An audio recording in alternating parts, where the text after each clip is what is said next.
ఈ దిన వాక్య ధ్యానాంశం, దేవునికి దగ్గరవుదామా దూరం అవుదామా? అన్నాకు వివాహమై ఎంతో కాలమైనా పిల్లలు పుట్టలేదు. స్త్రీకి అతి శ్రేష్టమైన మాతృత్వం తనకు దూరం అయింది. పైపెచ్చు తన తోటిదైన పెనిన్న ప్రతిదినము తనను బాధిస్తూ సూటిపోటి మాటలతో గాయపరుస్తూ వచ్చింది. ఓవైపు పిల్లలు లేరనే వ్యధ, మరోవైపు పక్కలో బల్లెముల పెనిన్న బాధ. ఇన్ని సమస్యలు తన ఇంట్లో చెలరేగుతూ ఉన్నప్పటికీ నా దేవుడు ఏమైపోయాడు అని నిందించక దేవుని దగ్గరకు చేరింది. నిజమే, మన జీవితంలో మనకి ఎదురయ్యే సమస్యలు, శోధనలు, కష్టాలు, తుఫానులు మనలను దేవునికి దగ్గరగానైనా చేరుస్తాయి, లేదా దేవునికి దూరంగానైనా చేరుస్తాయి. కానీ అది మన బుద్ధి మీద ఆధారపడి ఉంది. హన్నా ఆత్మీయురాలు గనుక ప్రతికూల పరిస్థితుల్లోనూ దేవునికి దగ్గరగా చేరింది. సంసోనును దెలీలా అనుదినమును మాటల చేత అతని బాధించి తొందర పెట్టుచున్నందున అతడు ప్రాణము విసిగి చావగోరెను, లేదా లోకానికి దూరం కావాలనుకున్నాడు. న్యాయాధిపతుల గ్రంథం 16వ అధ్యాయం 16వ వచనములో. కానీ అదే పరిస్థితిలో ఉన్న హన్నా గురించి చదువుదాం. యెహోవా ఆమెకు సంతు లేకుండా చేసిన హేతువును బట్టి ఆమె వైరియగు పెనిన్న ఆమెను విసిగించుటకై ఆమెకు కోపము పుట్టించుచూ వచ్చెను. 1 సమూయేలు గ్రంథం 1వ అధ్యాయం 6వ వచనం. పెనిన్న ఎంత విసిగించిననో లెక్క చేయక దేవునికి దగ్గరగా చేరింది.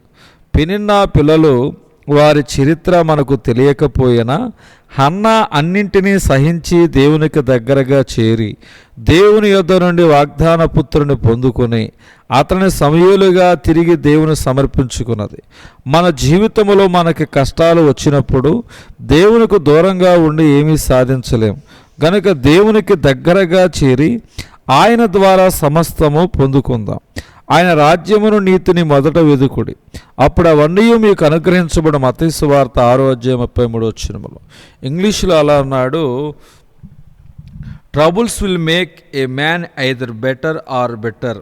సమస్యలు, కష్టాలు ఒక వ్యక్తిని మెరుగైనా చేస్తాయి, లేదా మరుగైనా చేస్తాయి. ఇప్పుడు నయోమి రూతులకు ఇద్దరిది ఒకే సమస్య. ఇద్దరికీ భర్త లేడు, ఇద్దరికి దిక్కు లేదు, ఇద్దరికి ఆహారం కావాలి.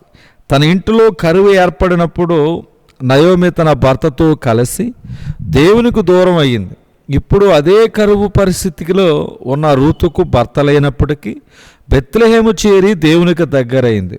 ఇద్దరూ నడిచింది సమాన దూరమే. నయోమి బెత్లెహేము నుండి దేవునికి దూరమై మోయాబు చేరింది. రూతు అదే సమస్యతో మోయాబు దేశము నుండి బెత్లెహేము చేరింది. ఒకరేమో గొప్పగా దీవించబడ్డారు, మరొకరేమో మరుగున పడ్డారు. నూతన నిబంధన గ్రంథములో తప్పిపోయిన కుమారుణ్ణి చూద్దాం.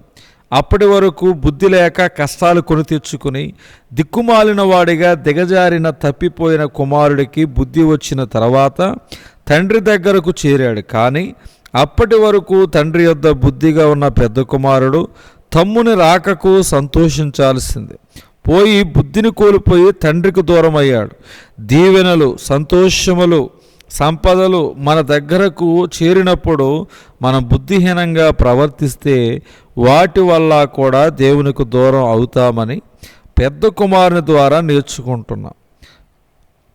కష్టాలు వచ్చినా, కలిసి వచ్చినా, ఇరుకులో ఉన్న, ఇరుకులో విశాలత పొందుకున్న దేవుని విడిచిపెట్టడం నాశనాన్ని కొని తెచ్చిపెట్టుకోవటమే. కనుక హన్నా రూతు వలె దేవుని దగ్గరకు చేరి బహుగా దీవించబడాలన్నదే దేవుని ఆశ. దేవునికి దూరంగా జీవిస్తే తప్పదు నీకు నిరాశ. దేవుడి దినవాక్య ధ్యానం దేవుడు దీవించునుగాక. ఆమేన్.